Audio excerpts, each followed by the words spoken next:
And we're on. Welcome to the End of Seeking podcast, episode 35, with me, Martin, and... me, Imogen. It's been how much? 6 weeks or something since we did another. Yeah. Since we've had a kind of a busy summer, really, haven't we? Yes. Various emergencies arose and whatnot. So Yeah, and I had a big retreat that took up a good proportion of July. Yeah. Let's start with any announcements. Do you have any announcements? I've actually got lots going on in August. Okay. So starting tonight, which is the 7th of August, I have 2 meetings. The first one is my normal weekly Wednesday 30-minute transmission at 7 p.m. And then at 7:45, I'm doing a new healing transmission once a month. So it would be the first Wednesday of each month. And next week I'm doing something new. I'm doing lots of new things this Nice. month. And so next week, from the 12th to the 17th of August, I'm doing a meditation study group. So we're going to be meeting daily to meditate together. I'll offer some guidance and some light instruction and an opportunity for any questions pertaining to that. So that your aim there is to get people nicely established in their own practice that they can take away from, let's say. This is it. It's so, I think meditation is so important. I think there are a number of things that support awakening, and meditation is really one of those. And I see so many people have questions about meditation, and I want to give as light a hand in terms of a practice as possible, because to me, ultimately, meditation resolves itself to a recognition of our nature. Yeah. So that's the aim with this, is a very, very, very light-handed meditation. Nice. And yeah, just coming together in a group to encourage people to really take their practice seriously and to set aside daily time for that. And so sort of hoping to kickstart that with this group. But we'll see. This is a new experiment for me, and I'm looking forward to seeing how it goes. So the details of that are on my website if anyone wants to join. Anything else? So that's the 12th to the 17th of August, and on the 18th of August I'm doing a 1-day intensive. And then on the 25th of August I'm doing an in-person event in Glastonbury in the UK. It's an hour and a half sound and light immersion. So yeah, there's going to be sound healing and divine light transmission with my friend Drew here. That's in person in Glastonbury. Yeah. Again, there's limited space for that one, so if you're interested, please do book, as the space will fill up. Great. Okay, so other than my weekly normal stuff as well, but those are the sort of events. And they're all on the website. Yeah, beyondimogen.com. Anything for you? No, not really. No, I'm no satsang for the time being. But if anyone is interested in one-on-one sessions, you just go to my website and you can book there or reach out. martinweber.com. That's martynwebber.com. Oh, and I just want to mention this for anyone listening. Both of us discovered yesterday that our contact forms on our website haven't been working. Oh, yeah. So if anyone has tried to contact us... Actually, yeah, I haven't fixed mine. Please just know we're not purposefully ignoring you, Yeah. but somehow there's been something technically wrong there. So yeah, well, while you're getting that fixed, there's a button there, right? Yeah, I fixed it with putting my email as a button in there. Yeah, I'll have to do that for mine today, just in case.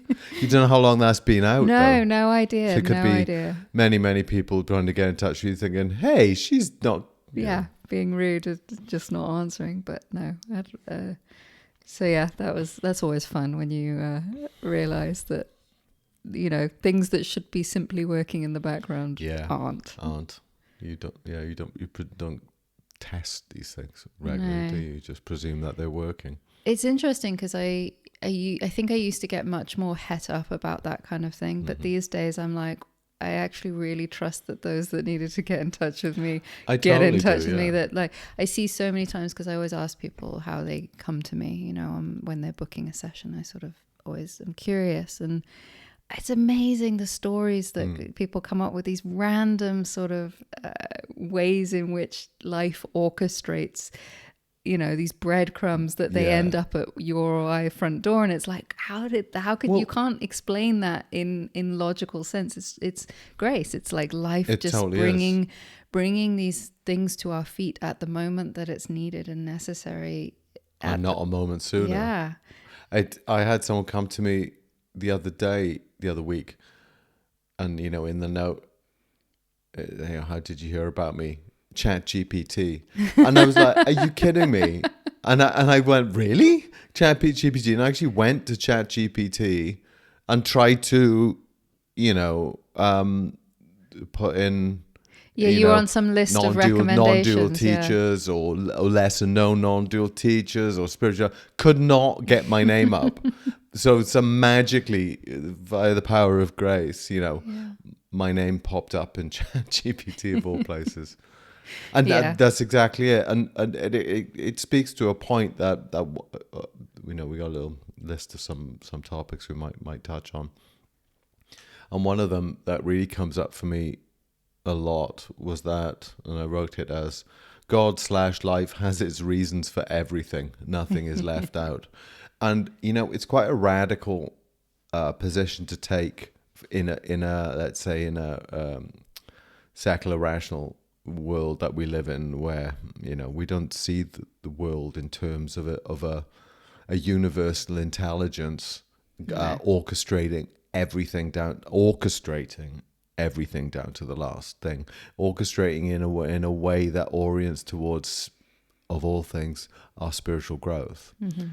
And as my life has gone on, I am absolutely just beyond conviction that everything that happens has its reason. Absolutely. Everything. And, you know, things don't arrive before their time, and things will absolutely arrive in their time.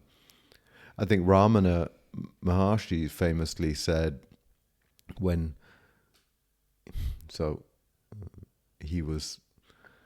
he disappeared as a young man and went to Arunachala and lived in the temple, and then lived in a cave. And I wonder exactly how this worked out, but his mother came looking for him years later, because he had just disappeared, I think, and found him in a cave up on the hill. And he was in Muna, silence. He hadn't spoken for years, and his mother was going, please, you know, I don't know, I can't remember what his name was before Ramana, but she was like, please come back, come home, you know. And there he was, just sort of sitting in this pillar of silence.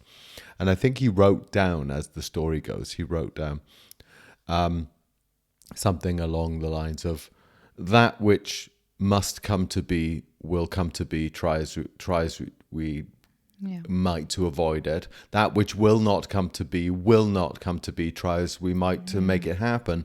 The ordainer determines all things, and all things must be. Yeah. And that's my experience. That's my experience of life. I frequently share that sort of viewpoint with people, and because of the worry that you're making a misstep, you're doing it wrong, you're going in the wrong direction, and you're going to make the wrong decision. And I'm like, if it's meant to be, there's nothing that's going to stop that. And equally, if it's not meant to be, there's nothing that's going to make that happen. Yeah, exactly. So you can call that God, you can call that life, you can call that the self, you can call it the universe, but the universe intelligence, the absolute, the supreme, all these different names, the great Tao, whatever. There's this universal conscious intelligence that we are at our source and in our ground, but it's playing out these personal roles and this world of roles, and the illusion of the small self, illusion of a separate self, a small self, a world of, and the illusion of the world, the illusion of doership, the illusion of volition and free will. All of that comes forth from this universal fundamental intelligence that we are. Yeah. But we don't, yeah, as that it is creating as it goes these this display of intelligence, people and place and world and self. Both seen and unseen forces of experience and action and happenings. Yeah, and it's all going according to some strange, unknown, and unseen, mysterious plan, if you can put it in those terms, because it's spontaneous and it's not just randomly falling. The reason I say plan, in a sense, is that it's not just simply a case of, this happens, then that happens, then that happens. I see so often how things happen and other things in the world were set in motion way around that would happen to me and for me at very particular times and places it's almost like living in pure synchronicity. Well, so it has this orchestrated quality to it. Yeah, but if you think about it like in different terms as well, like, a seed has the wholeness of the oak tree within it. And it's like, so if you collapse all sense of time and space down into that singular point, it's all timelines, all futures, all pasts, all presents existing within that singular consciousness seed. That is. And so, we think of it in terms of time as a linear thing, but actually you'll get underneath time even, which is, I would say, pure consciousness, the absolute, whatever word there. It's beyond and prior to all time and space. And so therefore all threads of time, all timelines, all experiences are contained within that field, that one singular field of consciousness. Right on. Yeah, so the upshot is that everything has its place and everything has its purpose, and no mistakes. There are no mistakes, which is kind of a radically totalizing view, but includes everything within it. That's the thing. That's why it's radical, is because it includes all limits and seeming mistakes and all ideas of right and wrong, and all of that is contained within that one recognition, I would say. I think this is why it's so important in my own quotes path to come to see what the power of recognizing and understanding the non-doing of it all is. That all the thoughts that arise spontaneously, all the sensations arise spontaneously, all desire arises spontaneously, all capacities are here because they're a given. It's, call it grace if you like, but it's all second to the awareness being that I am, that witnesses these things arising spontaneously. And so seeing and trusting life then. But on the path, at a certain point, right, you have to, it feels like you're doing it. Really feels like I am a seeker seeking out or in pursuit of the ultimate goal. And it feels like that. And in fact, if you were to, communicate and receive instruction, that would make sense at a certain level, that instruction is appropriate. It's for you as a person to purify your consciousness, to gain insight to a certain point. And then at a certain point, that all falls away, and then it inflects. Yeah, it's seen that I was never doing any of that, actually. It was just, that was the sort of the vehicle, by that personal sense of volition was the vehicle by which this unfolding was happening. And it sort of dissolves it. It sort of eats itself up. So we had one question that, I keep hitting my mic. The one question was, is there a tipping point where the mind is no longer believed to be self? Is that was that the question? To be who and Believed what you are. to be real and who and what you are. Is there a tipping point? Is, I call it an inflection point where the ego is believed to be me and then you see, oh, that's not me. So small self gives way to true self. Yeah. And what does that look like? Is that progressive? Does it happen Gradually over time, or is it sudden? Yeah. And so, what's your experience of that, or view of that? I think it can be both, and I think it can be both even in the individual. Right. For instance, you can have the gradual thinning away of the belief in self as ego, but not realize it, and then one day have a sudden aha moment that feels very dramatic and very sudden, that recognizes, oh, this is no longer my center point of identity of who and what I am. And so that can be feel very sudden, but it actually has happened gradual, or it can be just genuinely a gradual process of a thinning away, of like a seesaw is like, it's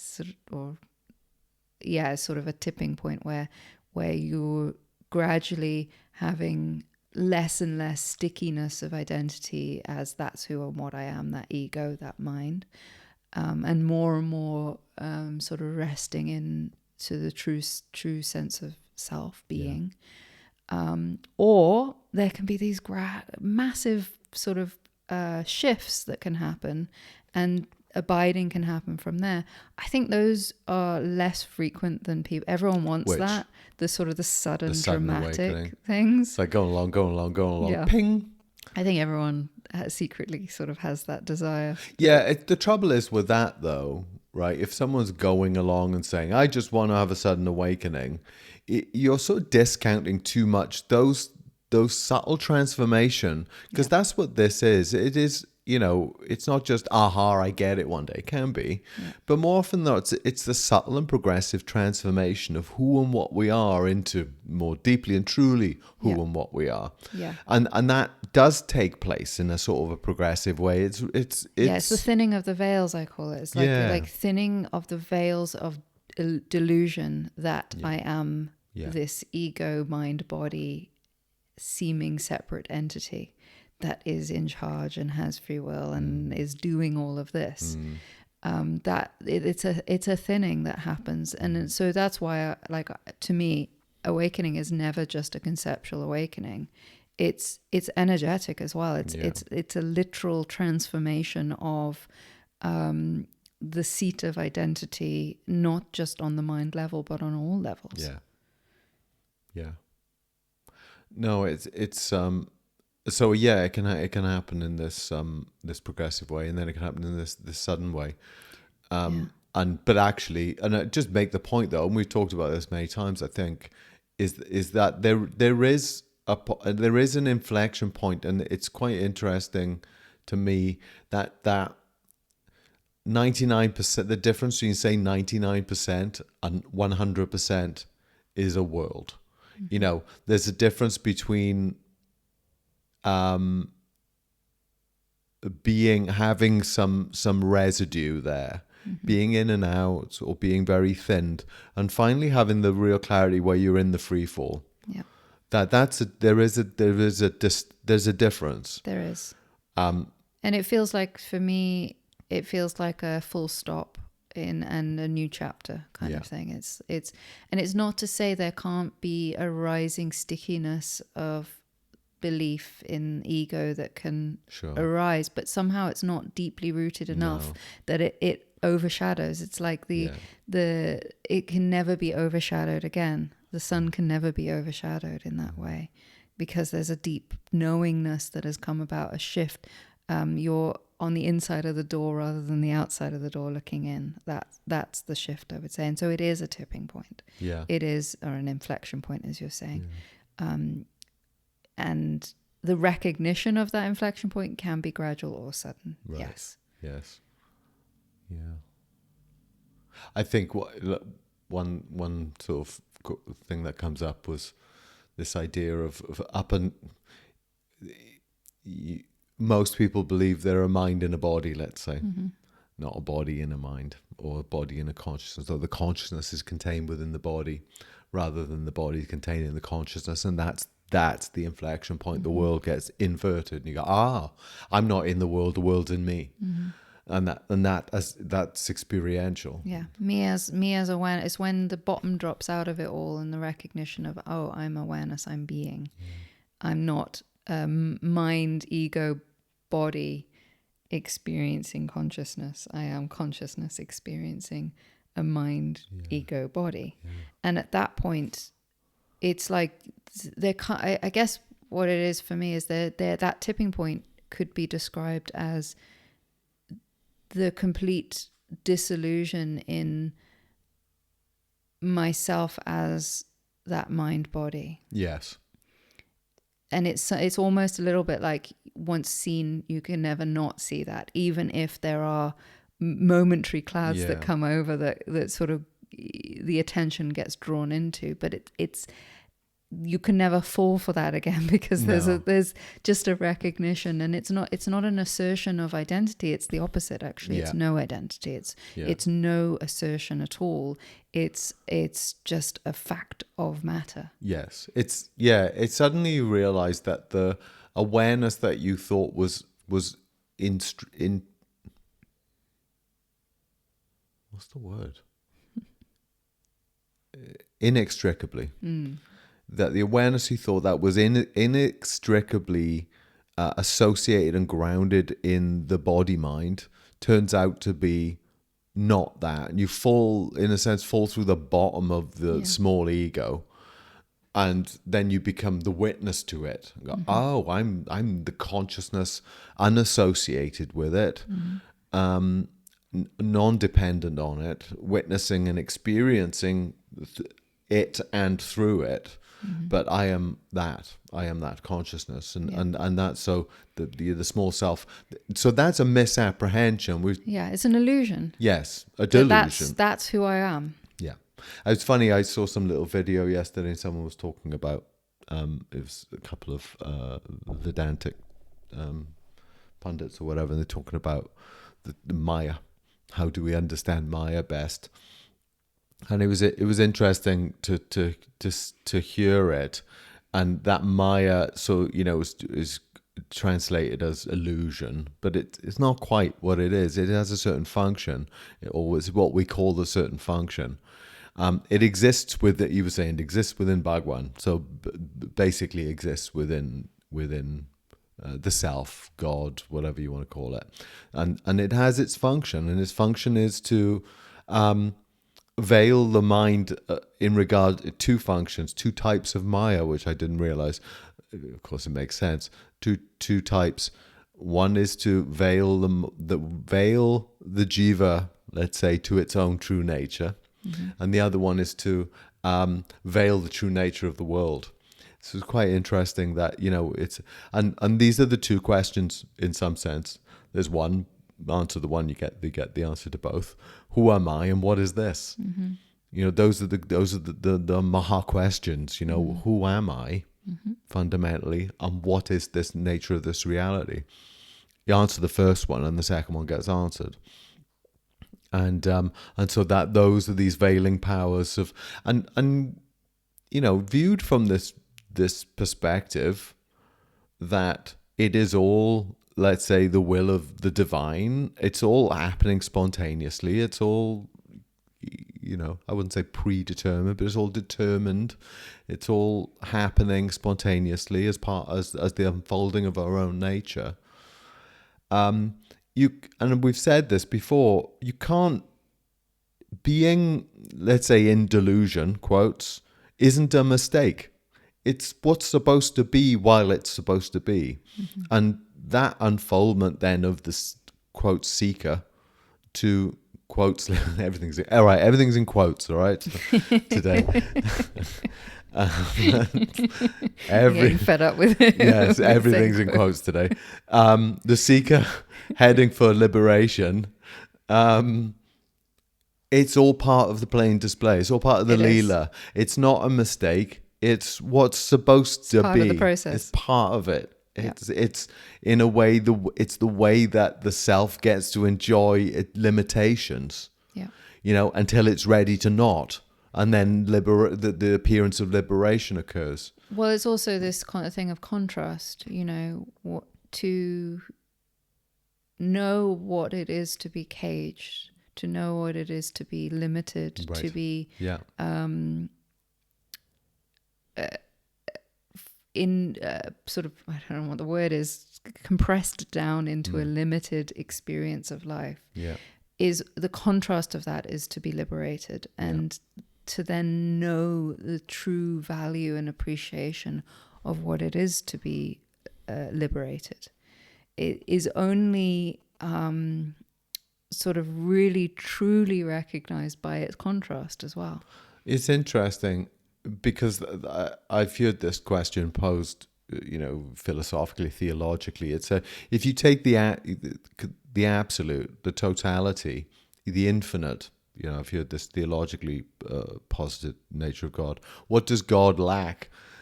Nothing, right? So what does the totality of lack? Well, if it's boundless and infinite and whole, then it lacks limits, it lacks separation, and it lacks anyway, wholeness, non-wholeness. Yes, it lacks those opposites. If it's limitless, it lacks limits. Yeah. But does it lack them? Well, through the power of Maya, let's say, want to use that term, but through the power of its own intelligence, creative intelligence, it gives rise to the experience of separation in order to experience that, even while never losing. So even while we are the boundless, infinite self, experiencing an individual, we're never the self that we are is never lost, even though this experience of limitation and separation is present, and it comes in fact, there was I'll read this little quote. This is Atmananda Krishna Menon, who was a great.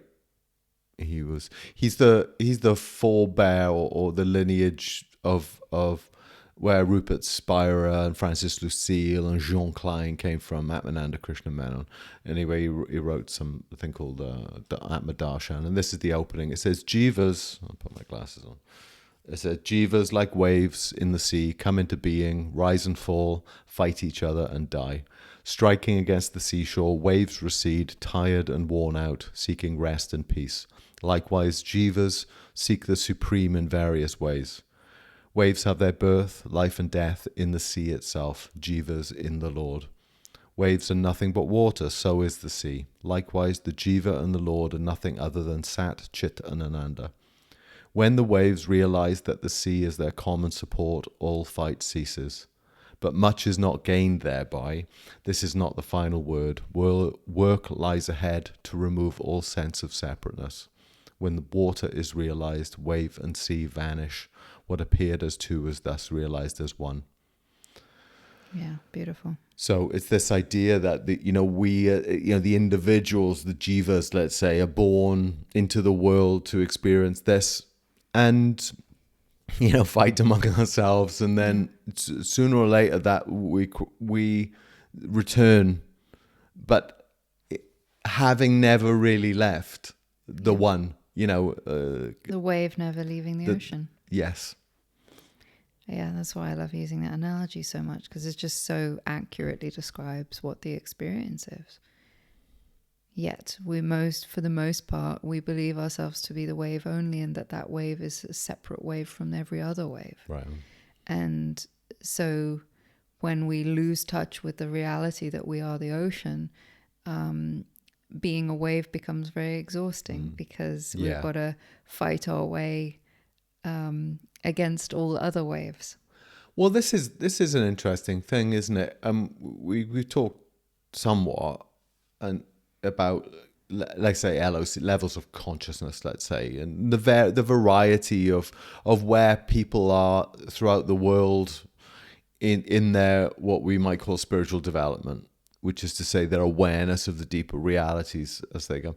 And one thing I learned quite early on, after after having a big shift, I thought, oh, wow, I can just go and, espouse this. And it's so clear that this reality is the ground of being that I just need to point people to it. And they'll go, oh, yeah, of course it is. Yeah. And then you realize how misguided that is, that so many people are just, I wouldn't even say not ready for it. I don't want to even put it in those terms. It's just not for them at that time. And they don't want it. Most people exist in a very worldly way, and they go about like the jivas that they are, and we are just moving through life, bumping into it, pursuing goals and living, having families and jobs and whatever, with nary a thought for anything on a different level, in a different way. Certainly not liberation, certainly not uprooting the delusion and illusion that they're a person in the first place. Yeah. Well, their whole life supports that they are a but person. It's supported, and it's not wrong, and that's what I'm saying. It's not, and it's not broken. I had a conversation with someone yesterday about this, how most people are not actually wanting true liberation, even those that claim they do. Yeah. And that's what's interesting and it's one of the first things I ask people when they come to me for one-on-one sessions is, what are you in this for? Yeah. Like what is your, first of all, what is your conception of enlightenment? Yeah. Because there's a huge misconception. So we've got to speak about what it is the individual thinks this is all about. Yeah. And secondly, given the reference to what you think this is all about, what is it that you're actually after here? Yeah. Well, we've come across this before, and so many being part of so many, let's say, spiritual organizations, movements full of people, seekers, sanghas. You see that even within a sangha, there are a lot of different motivations in there. Totally. And I would say, I don't want to put a number on it. I don't want to put a number on it, but a lot are really not motivated for true awakening and self-realization. Even those that claim they are. They claim they are, but when you dig down at their motivations, often it's something to do with lifestyle. It can be, or sense of security. Yeah, which are all perfectly valid and actually are all perfectly fulfilled in awakening. In true, there's the in paradox self-realization, it is the fulfillment of these proxies, let's say. But the one that gets awakened is what is destroyed or let go of. Yeah. So it's not this big ego trip of I did this. Yes. That happens. It's actually the very opposite of that. Yes. And so that it's like if you think you are attaining a goal, you're getting closer and closer and closer. And you're doing it. Yeah. At some point, the bottom of that drops out. Yeah. And that can be terrifying for an ego, because you can have a really, really strong spiritual ego, for instance, and you see this, frequently is it becomes your identity. It becomes who and what you are. Right on. It becomes, this great pillar of I'm a good person. I'm a spiritual person. Yes. I'm an advanced meditator or something. And that the thing is, I don't want to be disparaging that too much, because it is a very much a stage, and maybe a very necessary stage. And actually, it could be true. You could be an advanced meditator, and you Yeah. could actually be stating the truth there. Absolutely. But your sense that's not what awakening is, No, actually. it's not. And so, I see it time and time again, and I've used this example a lot, and I'm probably in this podcast of this thing of, getting to the edge and not wanting to let go and take that leap of faith, that free fall. We've talked about it. And that's the final thing of like to let go of the person here, the one that is in charge, and thinks it's in charge. Yeah, and if we're not ready for that, for whatever reason, the ego is very, very self-supporting structure to continue that facade or that illusion that I don't have to surrender. Yes. So much of actual it's awakening. a last resort, isn't it? I mean, it really is. My sense is that when people finally do awaken, self-realization, it's only because every other strategy has failed. Which is why seeking is not a mistake, because we have to go down all these avenues to see, it's not this, it's not that, it's not this, it's not that. now I know Only what the is truth will needing suffice at this point. to be let go of, and it's the I. Yeah, it's and this sense of control. And so much of our trouble is our sense of we think we're in control of it. Yeah. And we were talking about this earlier, weren't we? That what is this ego? How does the ego show up? And so for me, so much it shows up as this sense that, oh, I'm doing this. Yeah, Or me, I made this happen. Yeah. And that's a claim, and that claim can be very easily enticing. Well, it's enticing, but I was also, if you're alert and if you're sincere, you can really look closely at that claim and see whether it actually is true. Where did that thought come from? I did it. Well, where did that thought come from? I didn't make that thought happen. Yeah. Where That's so obviously, you can point to that. That is not a conceptual abstract. That is a really, really practical thing. Right now, you can look at any singular thought, even a me thought. Yeah. Did you make any of it happen? That's the argument. I mean, I see so many people struggling. I mean, on Twitter or something, and once in a while, there'll be a whole bunch of Twitter storm around free will or whatever. And I see so much of the discussion around free will is conceptual. Mm-hmm. Well, we're not free will because we've got free will because I can choose to go make a cup of coffee. Yeah, or all this stuff, and it's all about it's all philosophical. Mm-hmm. And I think this is the big difference to my mind, the difference between the East and the West, and in terms of philosophical inquiry is, I mean, to my mind, the West is very much more caught up in logic, semantics, and concepts and mind games and thinking things through. Whereas, and these are broad strokes, my experience of Eastern teachings, whether it's Buddhist or Vedantic or whatnot, it's experiential. Go look in your experience and see what and that simple one. Where do thoughts come from in your experience? Do you think them, or do they just show up? Yeah. Any object of experience, whether it's a sensation, a thought, a cognitive, event, desire, exactly, sense impression, memory. Where did they come from? And look within yourself, in the clarity of your own seeing. Well, where did that thought from? And are you there before the thought? Yeah. You have to be prior. I'm not talking about in time, although there is kind of that. But you must exist prior, because you're aware as awareness, because you're the one who's aware of its arising. Yeah. And how does it arise? It arises spontaneously. And what that leaves you with, when you actually take a look at that process very earnestly and very honestly, is the recognition of it's all grace. Yes. There's this fundamental humility that sort of comes about, burgeons from within, this humility and this gratitude to life, as all of this is here by the grace of life, by the grace of God.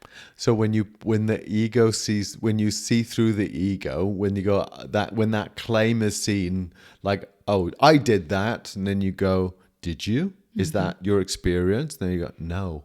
But the ego doesn't want to look there, because it's that sense of puffed up. But at some point it does. Yeah. Well, not the ego, but the deeper seeing, the true self is making itself known. Yeah.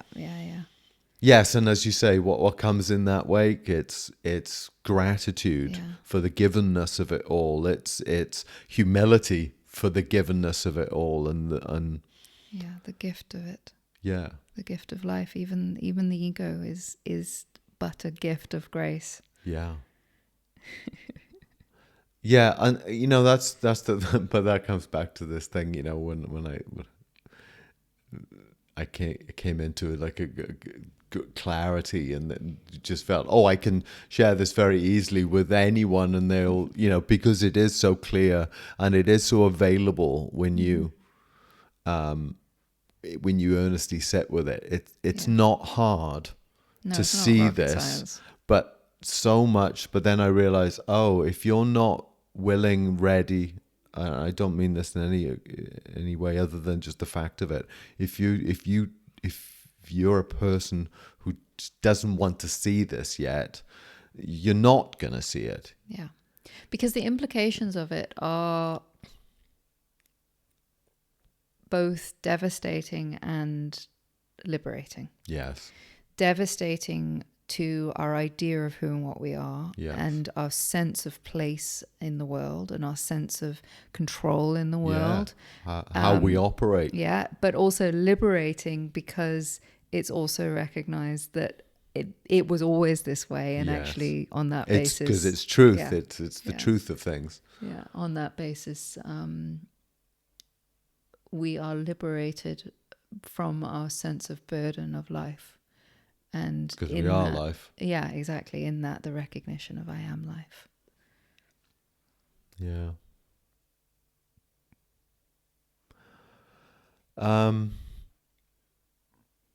There was one thing we were going to touch on, something on a practical level, which is, and I'm not sure how much you want to talk about it necessarily. Maybe we'll just talk about that, the fact of it. Is the difference between meditation and self-inquiry. Yeah, it's come up a few times in the last few weeks. I think it's also come up because I'm about to do this sort of meditation course. So you're making keener distinctions. Yeah, this is the first time I've done that, really. Although it seems you've been informally instructing. Yeah, it seems very clear to me the difference there. But I realized in talking about this, it's not clear to everyone that there's a difference between meditation and self-inquiry. And I remember I said, I think it was in a retreat recently, I think I said, you really shouldn't mix the two. Yeah. And I think that sort of was a surprise to some people. Well, I think people have a really kind of fuzzy practice. Yeah. If you're going at this on your own, and I've come across people as well who, they'll start meditating and in some way that they think is reasonable, and then they'll slip into a bit of self-inquiry halfway through. Yeah, but it's all very spontaneous, and it's not very formalized because there hasn't been necessarily a formalized instruction in either meditation. But neither or of them get on it then, do they? I mean, that's my experience. You never get the depth of abidance that can really be deeply fruitful through a good meditation practice. Yeah, so let's define them. Yes, right. Okay, how would you define them necessarily? So describe, maybe defines a bit defines strong. Too strong, yeah. So broadly speaking, to me, meditation is, okay, let me take one step back. Our natural and true state of being is a description of what happens when we are rested as the self. Rest is awareness, right, yeah. Now, meditation is, at that point, a description of our nature. However, meditation as a practice or a technique is our ways in which we can return back to that resting. Yes, it's almost what an ego does to get back to the self in a sense. Yeah, exactly. It's what you're doing. It's what you do when you want to.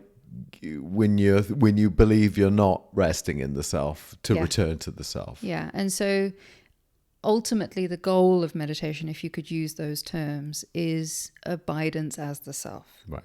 And there are many techniques, from the subtlest to the most most gross. I don't mean gross as in yuck, but gross as in gross, subtle is technically right. The grossest sort of sense of that is something heavily that you have to do. Right. And the subtlest of that is a notice and a return, or a notice and a release, it back to the sense of your true nature.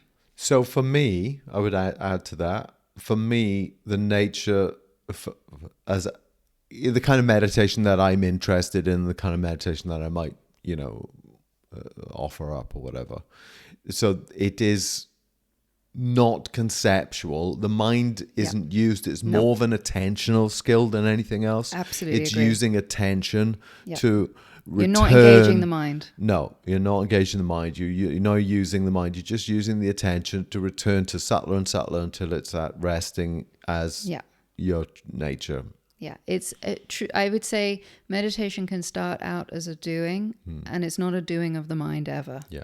But it ends up as a being, and it's never a being with the mind. Yes, but it's not. You're not using the mind in terms of conception. You're not using mind in terms of intellect. None of that. No. It's purely rest your attention. Use that various ways to have your attention used to return to the source of attention, which is awareness. Yes. Right. So that's meditation. Yes. Broadly speaking. Broadly speaking. And there are many different versions of that, but there's also many things that aren't that at all. Meditations that focus on different aspects of there are meditations that claim to be meditations, but we're talking more about the goal of simple natural meditation, which is to return to abidance as the self. Meditation that is in support of awakening rather than there are meditations that are developing different. Developing things like psychics type stuff. There are different types of meditation, but what the kind of meditation we're talking about.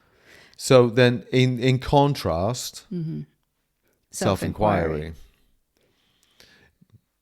Which is very different, because to me, where meditation is very active, it's very passive in terms of it's not an active doing of an engaged activity. It's much more of a resting motion, I would say.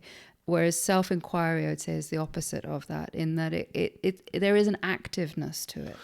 Yeah. Well, I'd probably make the distinction that does it use the mind. It does. It starts there. It starts off in the mind to ask a question, which ultimately turns the attention back on itself, back to its source, and uses the mind as a jumping off point, not attention, but mind. Where, to whom do these thoughts arise? Who is thinking? What's the nature of this thing? In order to then, and again, attention is involved. Yes. So I use the analogy of the pin on the map. The mind is the pin on the map. It's pinpointing where you're looking, and there is an active looking. Self-inquiry is not about answering questions, but it is about using the questions to observe what is being pointed to and asked. Pointed to. So it's not you're not trying to imagine something, you're not trying to work out something, but you are using the mind to focus and attend to in a quite an active way, I would say. There's a meeting of the experience that occurs in self-inquiry. It's not a standing back and observing in a very passive manner. It's an observation in a more active manner, I would say. And it's an observation not just on the mind level, although it tends to start there, but to me it goes through all the different levels of experiencing. For instance, it goes through into emotions and into the physical as well.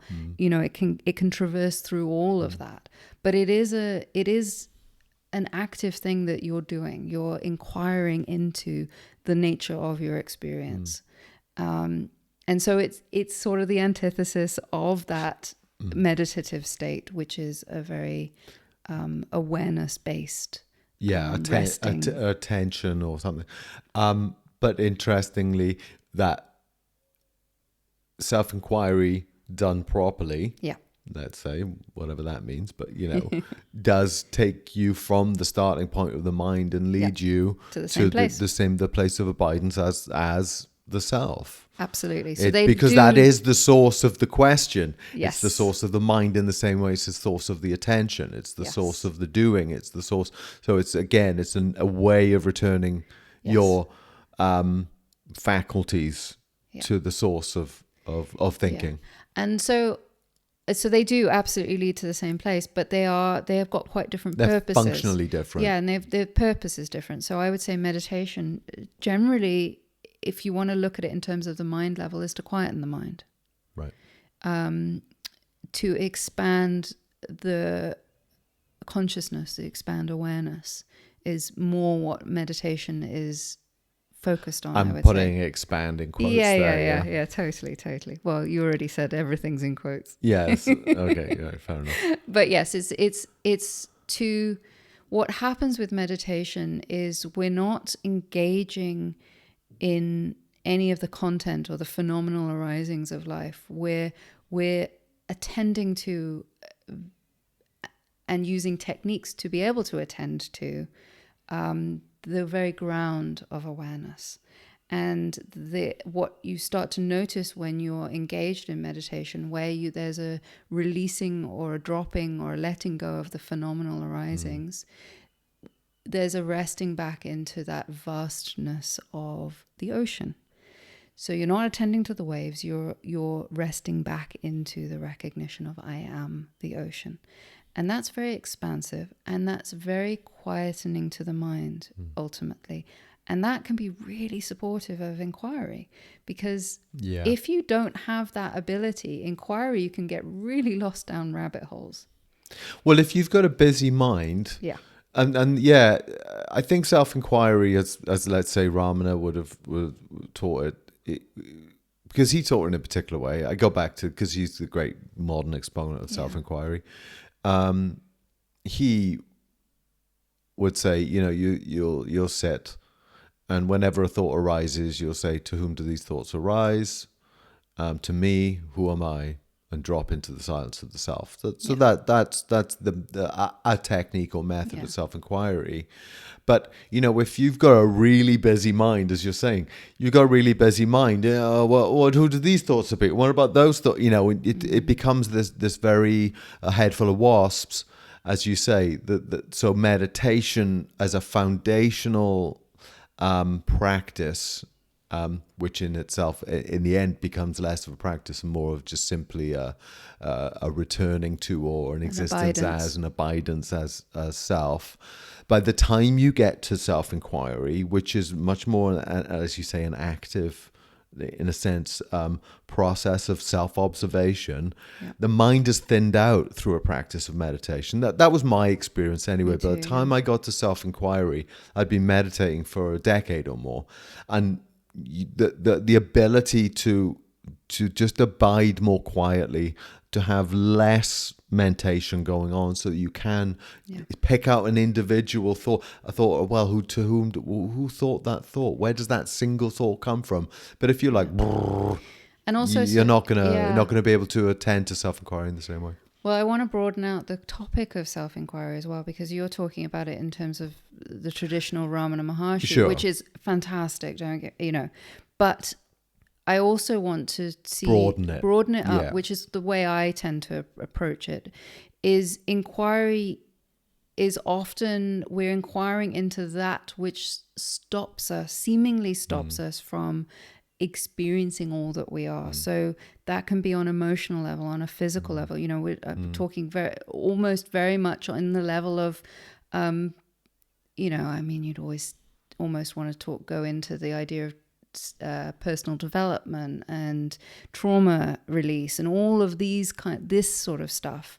To me, falls under the broad category of inquiring into what is causing me suffering. And it's inquire and observe, isn't it? And maybe that's the difference here. That the abidance, you're not the mind, and so you're not actively, once you're settled, meditation. You're not actively, you're abiding as that ground. Anything that comes up from within that, you're not. You're just letting it and dropping back into it. Whereas self-inquiry, inquiry generally. Inquiry, yes. I mean self-inquiry, because we are internal. It's our own internal process. It's our own. Who are we? What are we? Coming to understand what's the nature ourselves. of this experience? And so you ask the question, what's the nature of this sensation? And then the key is not that you're going, well, the sensation is that you're observing. What's the nature of this experience? What's the nature of this? You're feeling it. You're experiencing it. You're observing it, sensing it, feeling it. You're traversing into each layer that appears like onion skins, peeling back, peeling back until you get to the root of what was the cause of that suffering, what was the cause of that delusion, what was the cause of that misapprehension of my nature. And that is not just through, the technique of what Sure. Ramana Maharshi, but that's like a really sharp knife. That cuts through everything, that inquiry. But sometimes we have to go around about it, and we can't go directly in that sharp manner to Well, you the deal root with of, what's of being who, presented, don't you? Right? yeah, sometimes you can't go down to No. the root of who and what I am, which is the ultimate cause of all suffering. Sometimes you have to trim off a branch, and sometimes that branch is, a sense of unworthiness or repressed anger, and so you actually have to go into these particular experiences that need to be aired out into the light of awareness. They need to be inquired into and brought light to. I guess it's something, though. Maybe I'm trying to reduce it to sort of speak to sort of principles, and it's like ask and observe. Yes, ask and observe, totally. and observe means also to feel through. Yes, meet. To meet. Yes, exactly. Yeah, I completely but agree. It's not ask and analyze, ask and theorize. It's ask and observe. Like, oh, what's this sensation? And then you go to meet that sensation through in pure observation, in pure curiosity, in pure welcoming. Or for instance, you can even start out at a one step, even level up, which is in the mind. What's the memory? What is the trigger point of that memory? Right. And you start out in the memory of, a parent or a situation that happened, and you go, okay, what's underneath that? What's the feeling when that memory comes up? Again, this is not about trying to figure it out. No. It is all about observation. It is, and that's the inquiry. The inquiry is not about figuring it out mentally in the mind. Yeah. It is inquiry is entirely around observation. Well, that's why I think that's a really the most important principle to emphasize is and where a lot of people I see go wrong with self-inquiry in whatever form it takes is that they think I'm going to ask the question, who am I? And then well, I'm this, I'm that, and it's like the answer. You ask the question from the mind, oh, what's this sensation? If you're talking about that kind of a different kind of, not different, but a broader conception of self-inquiry. Yeah. But the principle is you ask, there's the inquiry, and the answer's through observation. The answer isn't through the mind. You just stay in the observation, stay in the seeing, stay in the sensing and the feeling. Yeah. So the way I would, the visual image I would give of this is the question is like a door. And the door, you open the door and you go into the darkened room. You don't know what the room is. You go into the darkened room and your eyes adjust, and then you become observant of what is in the room. The door is the question is the on the door. Well, we're going to find out what that question leads to by sitting in the room with it. Right. Okay. So there's a place. Okay, so just to finish that off, both are supportive of awakening, meditation and inquiry, and they really shouldn't be mixed. And both support each other, but they should be done in their different modes of being, and you have to respect those modes. Yeah. And I'd say I call them things like foundation. I did them when I did my spiritual foundations. Yeah. The first one was meditation. The first one was meditation. The second one was self-inquiry, and these are foundational, but they're not one thing. No, they originate and lead to the same place in the end. They do, but they're very different modes of doing it, and they're both arguably quotes. I wouldn't say necessary, useful, whether they're formal or informal, but they are different. Yeah, and they can be temperamentally. People can be more inclined towards one or the other, and actually. Someone can be temperamentally inclined to self-inquiry and actually need more meditation, and the vice versa. So it's not necessarily that just because you're inclined towards something that's actually what you should be doing. But just to also to say that, if you're in meditation and you've set the intention to be in meditation, whether formally or informally, and a point of inquiry comes up, that's not the time and place for it. Yes. You drop that. Your intention is to not engage the mind, engage actively in content that is arising. Yeah. The intention is entirely to rest as your nature. And equally, if self-inquiry happens, follow that to its root. Of course, you have. I mean, whenever we talk about things like this, it depends who you're talking to. Yeah, it's true, right? It depends. Like for many, if you're talking about establishing foundational practices that are in support of your awakening progressively and whatnot, then for many, you need to make those distinctions, at least in your mind. At least at the beginning. At least at the beginning, or even for a while into it. It's really good. Maybe all the way even. But there, as we say this, there is room as well to kind of, one use can your intuition. Trust in your intuition to come in and out. But I would say maybe the one of the guides is, if your experience of meditation, self-inquiry is one big muddle and it's feeling unsatisfactory, that's probably a good sign that you are mixing them ineffectively, and you would definitely profit from separating them and treating them each one with its own. Because it can lead to confusion, I think, is what happens. Exactly. Is like it can really, like if you are mixing them without understanding what's happening, it can lead to a lot of confusion. So this is in a sense less of a prescription, more of a description. Look, that's one thing, that's another thing.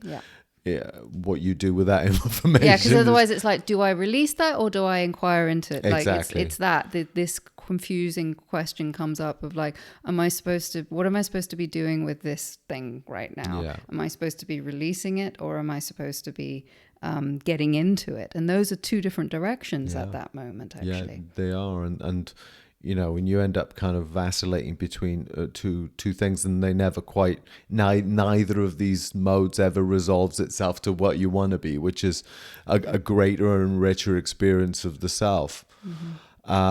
It can just get a muddy mental mess. Yeah. A bit of alliteration there. Yeah. They're very valuable things. But they are. And actually, I would say self-inquiry tends to be less formal, tends to be more informal in the moment.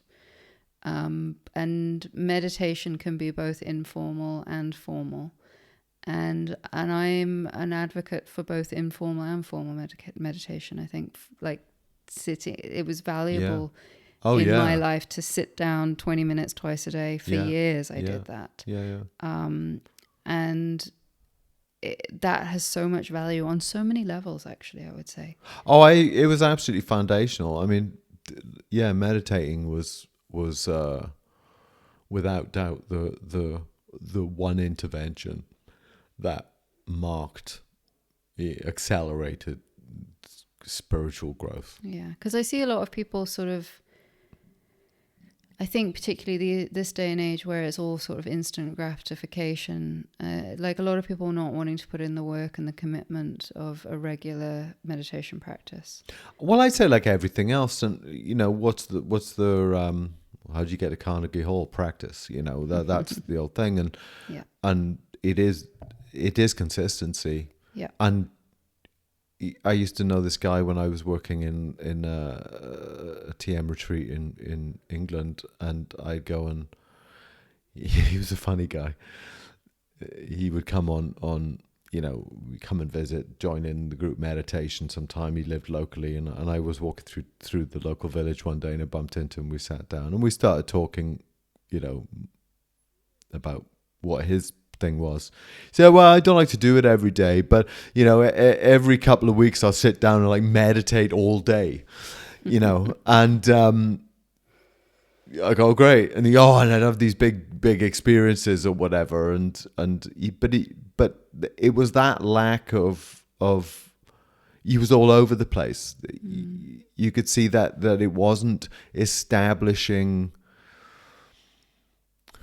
the self, the repeated exposure to, the repeated abidance in and as the self as a seeker that leads to the permanence of that thing that comes later. It was just daily, and rather than like consistently, whether it's 20 minutes, an hour, or whatever, even 5 it is, minutes. or, I mean, or, honestly, right, exactly. For some, even if it's 5 minutes, that's all you can commit to doing once a day. It's like, that's better to touch on who and what you are for 5 minutes a day is better than not. Just some grand gesture once a month. It's just, Absolutely. so that daily practice, and it's so routine, isn't it? And it's so boring. It's the opposite of a great, exciting spiritual. Exactly. And everyone wants the bells and whistles. Everyone wants that, and no one wants to say, well, you got to get in the cushion every day. Just sit down, start your day that way.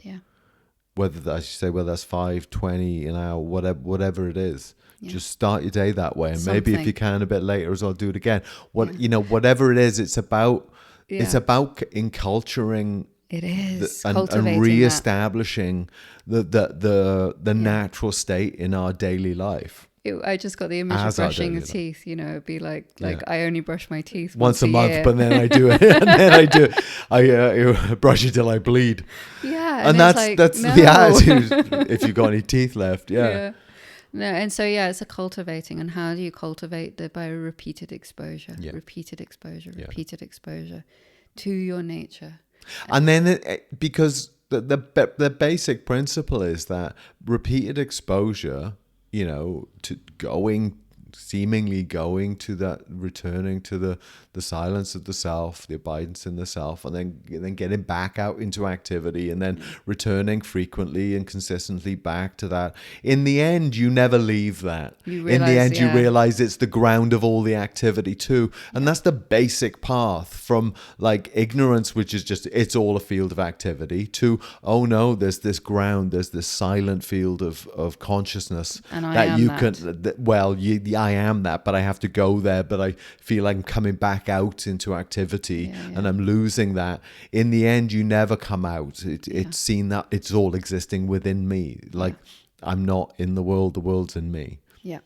And to cultivate that and be exposed to that daily, not just once in a while, but daily. I see those that really commit to that. There's a big transformation that happens because it's almost like, if you can, again, 5 minutes. If that's all that can be managed, that's okay.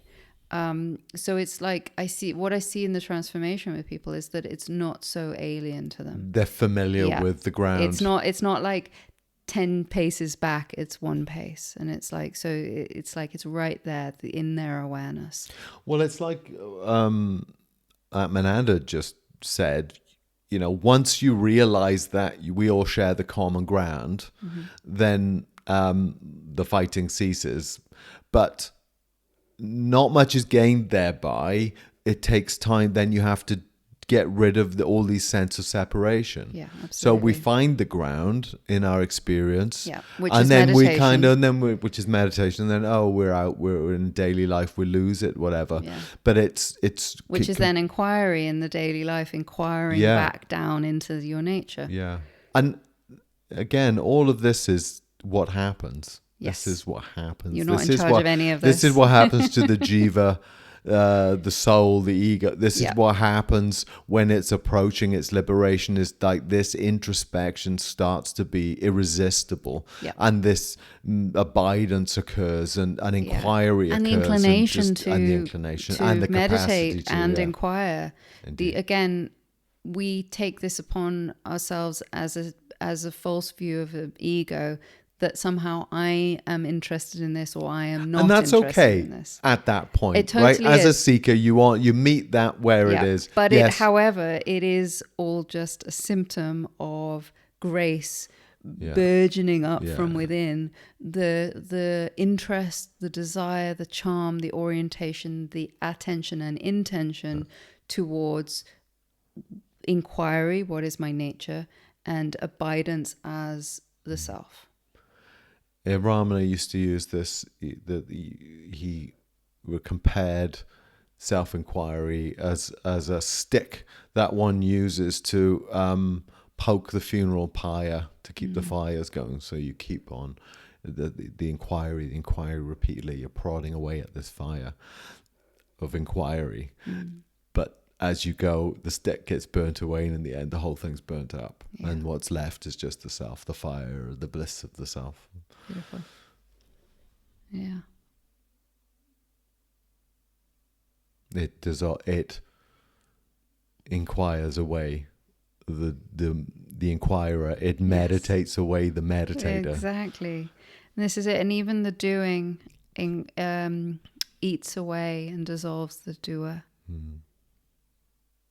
So any sense of I am doing this eventually is dissolved into the recognition of it's all grace. Yeah, all this is that. And I am that. Okay. That was fun. Yeah, we hope not another 6 weeks will go by Well, now. we'll see, won't we? Life happens. Yes. Okay, well, thanks for listening, everyone. If you feel like, please remember to like, subscribe, and share. That helps. That helps with things. And we'll check in again soon. Yeah. Bye for now. Bye for now.